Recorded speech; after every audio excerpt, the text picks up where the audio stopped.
Advocate Bhudev महानंदियार अभिवादन स्वीकार करंतु। आपण माने शुणुछंती voice of people, voice of Bahujan. Bharat वर्षरे नारी अग्रपूज्य। नारी बिना समाज र गति नहीं कि स्थिति नहीं। नारी जोगु आज समाज टी बंची। भारत संविधान निर्माता बाबा साहेब अम्बेडकर, तथागत बुद्ध, कबीर, नानक फुले नारी को अग्रपूज्य करिछंती। नारी को विशेष सम्मान देछंती। आज भारत वर्ष रे नारी स्थान कौन? नारी बिना आम देश आग को जाई परिबो नाही। कारण देशर 50% नारी आम देश रे बसति स्थापन करंती। जो घरे नारीर सम्मान नाही से घर केबे भी आग को जाई पारे नाही। आम भारत वर्ष ए प्रकार एक राष्ट्र, ए राष्ट्र रे मैक्सिमम पीपल अनेक धर्म को पालन कला बेले मैक्सिमम पीपल हिंदू धर्म को पालन करंती। आपण माने समस्ते जानती हिंदू धर्म रे नारीर स्थान कौन। आउ नारी हिंदू धर्म परंपरा रीति रिवाज अनुଯାयी तार पोजिशन कौन अच्छी। एवं आम धर्मशास्त्र रामायण, महाभारत, गीता, वेद एवं अपस्तंभ सूत, पराशर श्रुति, मनुसंहिता आम नारी को क्यों स्थान देछि ए विषय जानिया पई आज आमर गहन रे अछंती आम अतिथि द्रौपदी मैडम। मैडम आपण को voice of people, voice of Bahujan स्वागत करछि। मैडम नमस्कार, जय भीम। सर नमस्कार, जय भीम। आपण को धन्यवाद देबी सर। कोनते सर? तो मैडम आज विषय वस्तुटा रहुछि हिंदू धर्म ग्रंथ रे नारी स्थान कौन। नारी को सदा सर्वदा अग्रपूज्य करा जाए। सबू जेते आपण जेते देखिबे, इतिहास को देखिबे, भारत संविधान को भी देखिबे। भारत संविधान आर्टिकल 14, 15, 16 एवं आर्टिकल 15 रे विशेष अधिकार नारी को देछि। एतद व्यतीत आर्टिकल 42 जेते बेले हमें देखु नारी को मैटरनिटी लीव व्यवस्था मध्य बाबा साहेब अम्बेडकर करिसंती। एथुर प्रमाण हुए जे भारत संविधान नारी को अग्रस्थान देछि ओ ताकू अत्यधिक सम्मान देछि। मु आशा करे आम धर्म ग्रंथ, भारत वर्ष रहित आम हिंदू धर्म ग्रंथ रे नारीर स्थान कौन ताहा आपण आम श्रोता को टिके कहिबे मैडम। धन्यवाद सर। बेले आरंभ कले आपणकर वक्तव्य आपण कहले नारी सदा सर्वदा अग्रपूज्य, बट मु एठी टिके सर डिसएग्री करबे आपनक सहित। नारी को मैडम पूजा करबा दरकार बिल्कुल भी नहीं। नारी को केवल गोटे मनीष हिसाब रे ही देखिबा पई समस्ते मु चाहू छु। आमे जते बेले कहा को गोटे अधिक सम्मान दे दियंती ना सर, ताठू एक्सपेक्टेशन बहुत बेसी रखंती। मैडम आमर समाज रे नारी को सम्मान दवा तो दूरर कथा सर। यदि गोटे नारी गोटे चेयर रे बसी जाउची ताहले ताकू नमस्कार टे पकेबा पई भी लोक मानको भितरे बहुत सारा कंदल पळे आसे। गोटे एग्जैक्ट वर्ड, भेरी वर्ड सर मु कहबी, गोटे स्त्री लोक न एग्जैक्ट मु जो वर्ड टा कहिया को चाहूची ओडिया रे जो शब्द मु ताकू गोटे नमस्कार करबी। This very language I have heard since मु भी गोटे चेयर रे बसची। ए समान लैंग्वेज मु भी शुणिची, प्रत्यक्ष रे नहले भी परोक्ष रे शुणिची सर। तबे काहेकि एटा एटा ए जो थॉट प्रोसेस टा लोक मानको मन भितरे काहेकि आसे ता पई मु दोष देबी आम धर्म को सीधा सड़क भाବରେ धर्म को देबी। ସେମାନେ କାରଣ ଦୁର୍ଗାଙ୍କୁ 10 ହାତରେ ଧରେଇକି ପୂଜା ତ କରିଦିଅନ୍ତି ସାର୍, କିନ୍ତୁ ସେଇ ମଣ୍ଡପରୁ ବାହାରି ଆସିଲା ପରେ ଗୋଟେ ସ୍ତ୍ରୀ ଲୋକ ଯେତେବେଳେ ଶାଢୀ ପିନ୍ଧିକି ଯାଉଥାଏ ସେତେବେଳେ ତାକୁ ଦେଖିକି କମେଣ୍ଟ ମାରନ୍ତି। ଏବେ ତ मैडम କିଛି ଦିନ ତଳେ ଆପଣ ଏବେ ରିସେଣ୍ଟଲି ଆପଣ ଦେଖିଥିବେ ମାନେ ରେପ୍ ସରି ବଳାତ୍କାର କୋଉ ଭଳି ଭାବରେ ଆମ ଓଡିଶାରେ ଚାଲିଛି। निश्चित ଆମେ मैडम ଯୋଉ ମନୁସ୍ମୃତିରେ ଏ କଥାଟା ଲେଖା ହେଇଛି ଯତ୍ର ନାର୍ଯ୍ୟସ୍ତୁ ପୂଜ୍ୟନ୍ତେ ରମନ୍ତେ ତତ୍ର ଦେବତାଃ, ସେଟା କୋଉ କଣ୍ଟେକ୍ସଟ ରେ ଲେଖା ହେଇଛି କେହି ଦେଖି ନାହାନ୍ତି, କେହି ବୁଝି ନାହାନ୍ତି କୋଉ କଣ୍ଟେକ୍ସଟ ରେ ସେଟା ଲେଖା ହେଇଛି। ନାରୀର ପାଠ ପଢିବା କଥା ସେଠି କିଛି ବି କୁହା ହେଇନି। କେବଳ ଆଭୂଷଣ ଦେଇକି ତାକୁ ଘରେ ସଜେଇକି ରଖିବା ବି ସିଏ ବି ନିର୍ଦ୍ଦିଷ୍ଟ ଗୋଟେ ପର୍ଟିକୁଲାର ବର୍ଗର ମହିଳାଙ୍କ ପାଇଁ ସେଠି କୁହା ହେଇଛି। ତେଣୁକରି ମୁଁ ସିଧାସଳଖ ଭାବରେ ରେଫରେନ୍ସ ଦେବି ସାର୍ मैडम ଆମର ଗୀତାରେ କଣ ଲେଖା ହେଇଛି ସାର୍ ମୁଁ ସେ କଥା କହିବି। ଗୀତାର मैडम ଅଧ୍ୟାୟ कौन 1 ଶ୍ଲୋକ ହଉଛି 41।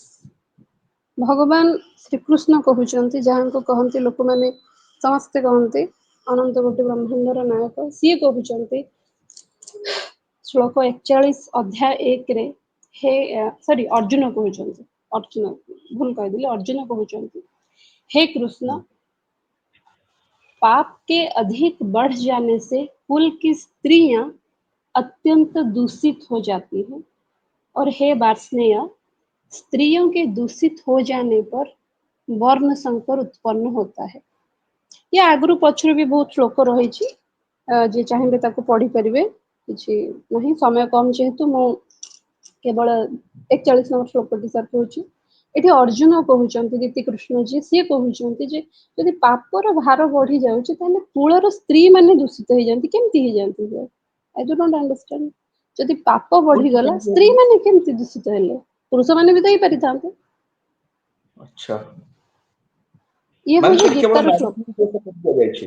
केवल नारी की सर कुहा होची आपण यदि चाहिबे भी तो शेयर हे पारुनी अदरवाइज मु देई देबी सर आपण यदि चाहिबे पछर एडिट करके भी लगे देबे श्लोकटा को एग्जैक्टली सेठी लिखा है गीता प्रेस गोरखपुर श्रीमद् भागवत गीतार अध्याय नंबर 1 आ श्लोक होची 41 पूरा सेटा क्लियरली सेठी कृष्ण गोरखपुर प्रकाशित हां गोरखपुर रे। अच्छा गोरखपुर की प्रकाशित नहीं सर मुझे जानी नहीं बट एटा लिखा है एटा सर सब आपण जे कोनसी गीता बही रे या ही तार मीनिंग ता श्लोक रो मीनिंग सेया कुआ होची तमाने प्रदुष्यन्ति तमाने कुल स्त्रियः हम्म कारण एबे सर किछि किछि बही ना से अर्थ को विकृत करिलेनी बट श्लोक तो लिखा है ना श्लोक रे तो लिखा है अधर्मा विव कृष्ण प्रदुष्यन्ति कुल स्त्रियः कोन एटा जे टिके भी संस्कृत जानिथिबो से निहाती जानि देबो एटी कोन लिखा है अच्छा ये मैम गला सर तापरे मु कहूची सर मनुस्मृतिर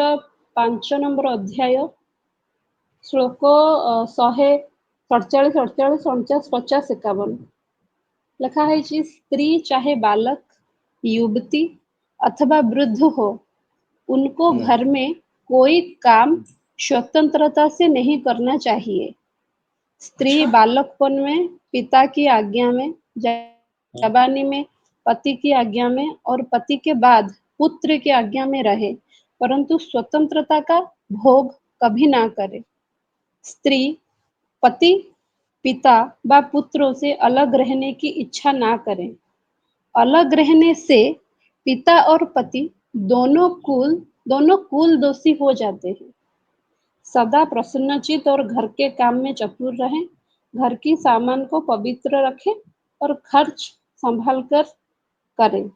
पिता या पिता की ଟିକେ ଓଡିଆ सम्मति କହିଦେବେ से ମ୍ୟାଡାମ। भाई ठीक अच्छे सर यह हूँ तो जिनस जे ହୁଁ स्त्री ମ୍ୟାଡାମ जहाँ तार पिला छोट बेल युवती अवस्था किंबा वृद्ध हो गले भी तार स्वतंत्रतार अधिकार नहीं सर मत कहतु सर ଆଚ୍ଛା जो मानकर न्याय शास्त्र ହୁଁ ହୁଁ मधुस्मृति को बहुत लोग न्याय शास्त्र बोली विवेचना करते ना ନିଶ୍ଚିତ जो न्याय ନିଶ୍ଚିତ शास्त्र रे स्त्री को स्वतंत्रता बोली कुहा होनी से धर्मर लोक मैंने को अधिकार रे गोटे स्त्री को पूजा करती मु भी बुझी पारेनी आउ ହୁଁ, कौन ना से अलग भी रहा उचित नुह एइथिपाई तो कहते ना अलग भी रहा उचित नुह आ जदि सी ଆଚ୍ଛା ତାର अलग ମାନେ रहिबो ଇଣ୍ଡିପେଣ୍ଡେଣ୍ଟ ରହିପାରିବନି। इंडिपेंडेंस नहीं जदि सी अलग रहिबो ताले तार बापा और भाई और तार जो स्वामी एमाने दोषी हिजिबे कुल दोषी हिजिबे ଆଚ୍ଛା ମାନେ ପିଲା ବେଳେ ସେ ତା ବାପାର ଅଧୀନରେ ରହିବ अधीन ବଡ ହେଲେ ବାହା ହେଲେ ସ୍ୱାମୀର अधीन ଅଧୀନରେ माने ରହିବ। आज्ञा आज्ञा पूरा पिता की आज्ञा पितार आज्ञा रे रहिबो जवानी में पतिर आज्ञा रे आ ହଁ वृद्ध हो गला परे पुअर आज्ञा रे ଆଚ୍ଛା ବୃଦ୍ଧ ସମୟରେ ବି ରହିବ ତାର ସ୍ୱାଧୀନ ନାହିଁ।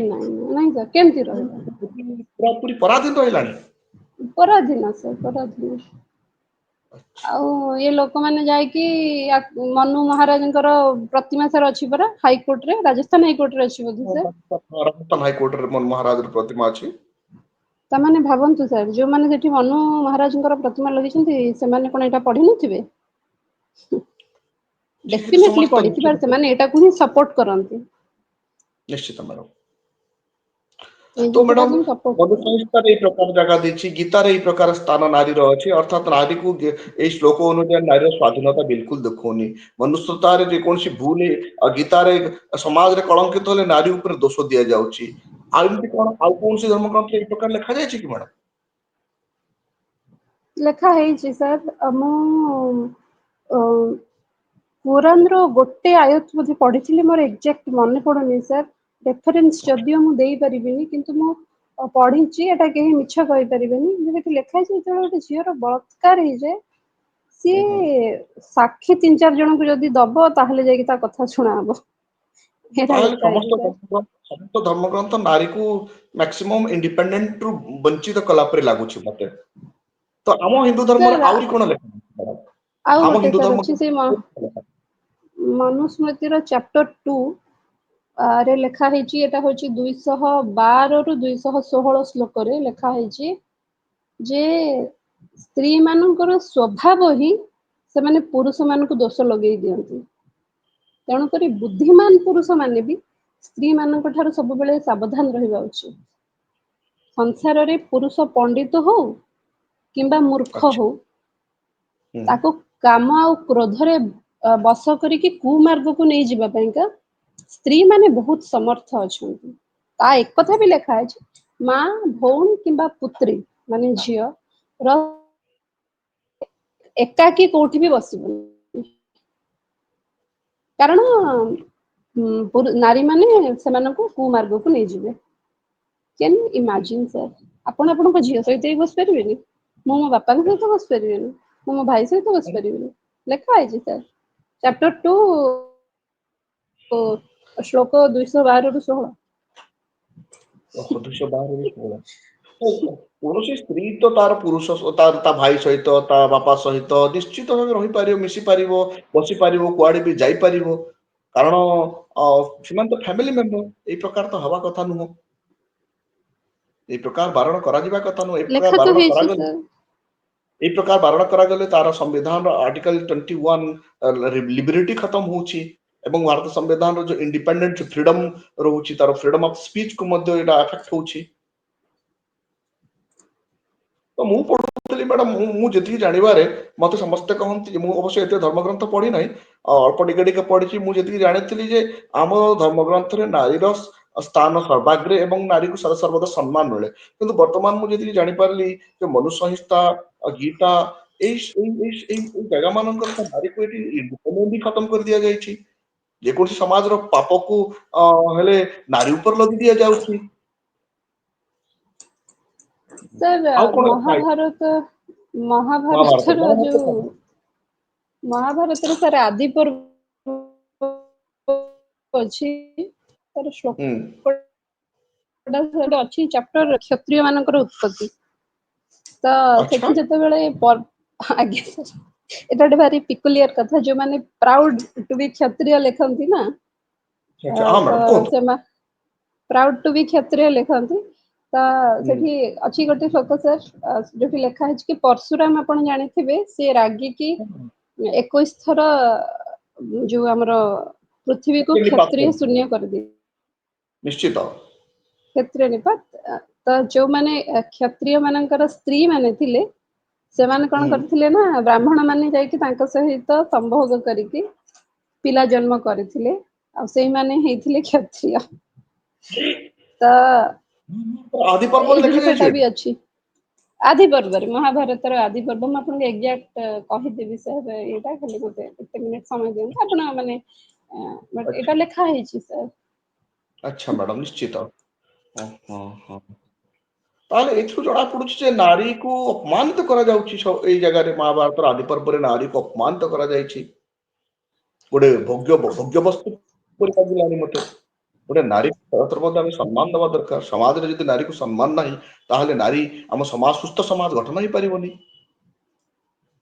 ମ୍ୟାଡ଼ାମ, ବର୍ତ୍ତମାନ ତାରିଖରେ ସୁସ୍ଥ ସମାଜ ଗଠନ ଏକ୍ଜାକ୍ଟଲି କରିବା ପାଇଁ ସାର୍। ତ ନାରୀ ମ୍ୟାଡ଼ାମ ସାର୍ ମୋ ମତରେ ଦେଖନ୍ତୁ, ନାରୀର ଟିକେ କଷ୍ଟ ଟା ଅଧିକ ସବୁବେଳେ, ଯେହେତୁ ମୁଁ ଗୋଟେ ଝିଅ। ଆମେ ଯୋଉ ଡେଲି ଲାଇଫରେ ଯୋଉ ପ୍ରୋବ୍ଲେମ ଫେସ୍ କରୁ, କେହି ଜଣେ ତାକୁ କଳ୍ପନା ବି କରିପାରିବନି ଯେ ଏଇ କଥାଟା ବି ଗୋଟେ ଝିଅ ଚିନ୍ତା କରୁଥିବ କି। ଆମେ ଯେତେବେଳେ ରାସ୍ତାରେ ଚାଲିକି ଯାଉ ଆମେ ଏ କଥାଟା ବି କିଏ ଆମକୁ ଅନେଇଲା କି, ଗୋଟେ ପୁରୁଷ କେବେ ଏଇ କଥାଟାକୁ କେବେ ତା ମାଇଣ୍ଡରେ ଆସିବନି ମତେ କିଏ ଅନେଇଲା କି।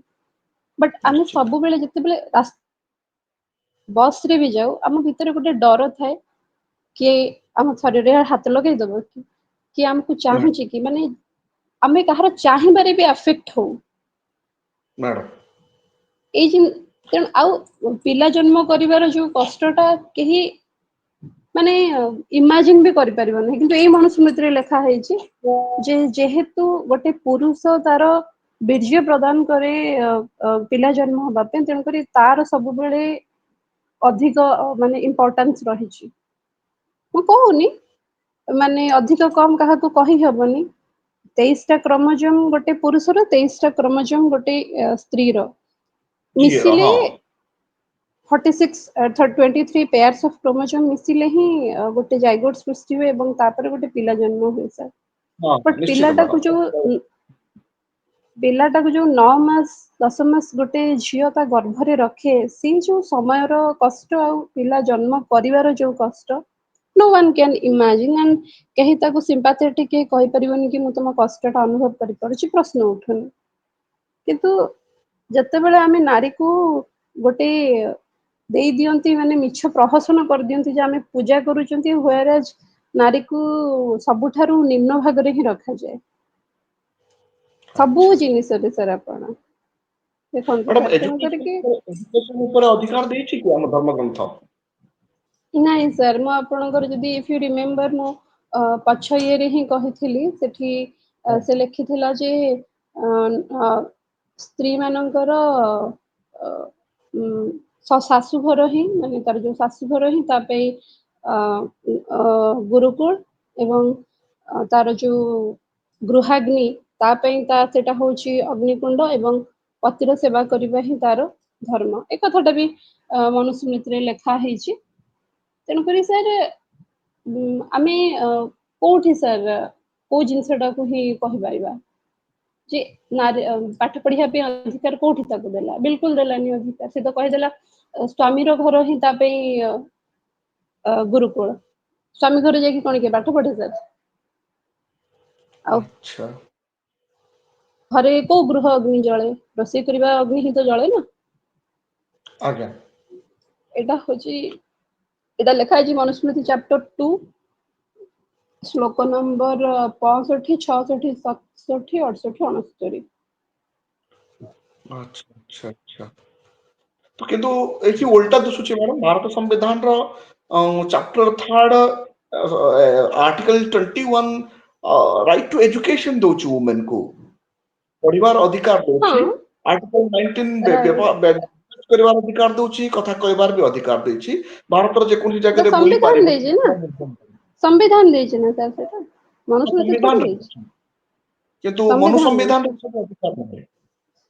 ନାଇଁ, ମନୁ ସମ୍ବିଧାନ ତ ଏକଥା କହିଛି ଯଦି ତାର ପୁଅ ନହେଲା ତାହେଲେ ସେ ବଞ୍ଚିଥାଉ ଥାଉ ଆଉ ଜଣଙ୍କୁ ବାହାଘର ହେଇଯିବ ନା। ସେ ତ ଲେଖୁଛି ନା ଏଇଟା, ଯଦି ସେ ପୁତ୍ର ଦେଇପାରିବନି ତାହେଲେ ଆଉ ବିଧବା ସ୍ତ୍ରୀ କୁ ନିಯೋଗ କରିକି ସିଏ ତାର କରିବ, ଛୁଆ ଜନ୍ମ କରିବ ସାର୍। ଗୋଟେ ଛୁଆ ଜନ୍ମ କରିବ, ବେଶୀ କରିବନି। ମ୍ୟାଡାମ ପୁତ୍ର ସନ୍ତାନ ଜନ୍ମ ତ ସେଟା କ୍ରୋମୋଜୋମ ର ଖେଳ, XX and XY କ୍ରୋମୋଜୋମ। ପୁଅ ପାଖରେ XY କ୍ରୋମୋଜୋମ ଥାଏ, ଝିଅ ପାଖରେ XX କ୍ରୋମୋଜୋମ ଥାଏ। ପୁଅ କି ଝିଅ ହେବା ଝିଅର ତ କୌଣସି ଦୋଷ ନଥାଏ, କାରଣ ପୁଅ ପାଖରେ XY କ୍ରୋମୋଜୋମ ଥାଏ ନା। ଏକ୍ଜାକ୍ଟଲି ସାର୍, ସେଥିପାଇଁ ମୋ ପାଖରେ XX ଏ କଥାକୁ ମାନେ ନାହିଁ କେବେ। ହଁ ତ ଆପଣଙ୍କୁ ମୁଁ ଗୋଟେ ବ୍ୟକ୍ତିଗତ ଅନୁଭୂତି କହିବି, ଯେତେବେଳେ ବି ମୁଁ ମ୍ୟାଡାମ ଯାହାକୁ ଜୁହାର ହୁଏ ମୋର ଶାଶୁ ଘରେ, ସେମାନେ ମତେ ଆଶୀର୍ବାଦ କରନ୍ତି, ମାରେ ପୁଅଟିଏ ହଉ। ଆର ବର୍ଷ ଯେତେବେଳେ ଆସିବ ଗୋଟେ ପୁଅଟାକୁ ଧରିକି ଆସିଥିବୁ। ତେଣୁ କରିକି ମୁଁ ତାଙ୍କୁ ଇମିଡିଏଟ ପ୍ରଶ୍ନ କଲି, କାହିଁ ଝିଅଟେ ହେଲେ ଫୋପାଡି ଦେବେ? ନାଇଁ ମା, ଆମର ପୁଅଟେ ହଉ। ଫୋପାଡିବାନି, ଝିଅଟେ ହେଲେ କିନ୍ତୁ ଆମର ପୁଅଟେ ହଉ। କାହିଁକି ନା ଏଇଟା ସାର୍ ମନୁସ୍ମୃତିର ଲେଖା ହେଇଛି। ଚାପ୍ଟର ନାଁ ଟା ସରି ସାର୍ ମୁଁ ଲେଖି ନାହିଁ, ବଟ୍ ଚାପ୍ଟର 9 ଚାପ୍ଟର 9 ର ଚାପ୍ଟର 9 ର ସାର୍ 26, 27, 28, 29, 30 सेठी लिखा है यह स्त्रियां पुत्र उत्पन्न करने के लिए बड़ी भाग्यवती, सत्कार योग्य और घर की शोभा होती है। तेणुकरी स्त्री माने पुत्र उत्पन्न करवाटा तांकर गोटे भाग्य कथा सर, एटा लिखा है। तेणुकरी कि आमे कौन कहि परिबा सर। निश्चित मैडम आहुरी भी लिखा हमर है माने पिला जन्म करवा, तांकर पालन करवा, अतिथि मित्र एमानंकर आदि लौकिक आदर भोजन का निर्वाह स्त्री से ही हो सकता है। बुझिपारे ना नहीं सर। हाँ तेणुकर सर ये सब हाँ काम हूँ स्त्री रो।